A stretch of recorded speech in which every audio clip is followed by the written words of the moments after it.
विधानसभा निवडणूक जशी जवळ येत आहे, सगळ्याच पक्षांकडून मोर्चेबांधणी कुठेतरी करण्यात येते। परभणीत शिवसेनेची काय स्थिती राहणार याविषयी बातचीत करण्यासाठी शिवसेनेचे खासदार संजय जाधव आपल्या सोबत आहे। खासदार साहेब, विधानसभा निवडणूक जवळ येते, परभणीमध्ये 4 विधानसभा आहे, किती जागांची मागणी महाविकास आघाडीमध्ये शिवसेनेकडून असणार आहे?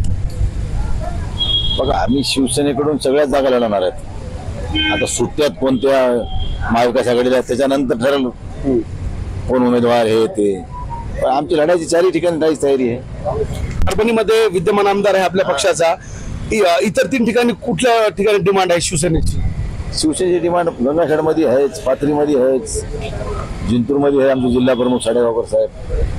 त्यामुळे लढायची आमची तयारी सगळीकडेच आहे। आता पार्टी लेवलवर काय निर्णय होते त्याच्यानंतर आपली भूमिका ठरेल तिथं। जिल्ह्यामधून किती जागाची खरं तर पक्षाकडे तुम्ही मागणी केली? कारण माग अंबादास दानवे येऊन गेले विधान परिषदेचे विरोधी पक्षनेते, पक्षाकडे तुम्ही भावना मांडल्या, किती जागेची नेमकी मागणी केली? बघा, महाविकास आघाडीमध्ये आमच्या वाट्याला किती जागा येतात ते वरच्या नेते मंडळी ठरवतील, त्यानंतर कोण उमेदवार असेल ते नंतर ठरेल। आता लढायची तर आमची तयारी 4 जागेवर लढायची आम्ही तयारी ठेवली आहे, पण आता किती जागांसाठी असणार आहे? 4 जागा आम्ही लढणार आहेत म्हणलं ना, आता पुन्हा आणखी आग्रह कशाला?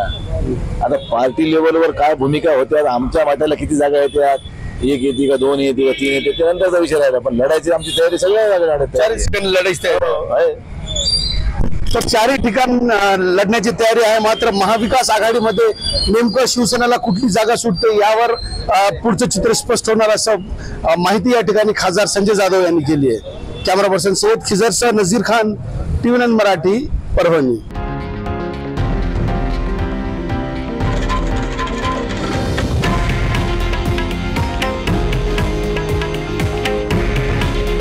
हे आहे देशातील नंबर 1 न्यूज नेटवर्क आणि आपण पाहत आहात TV9 मराठी।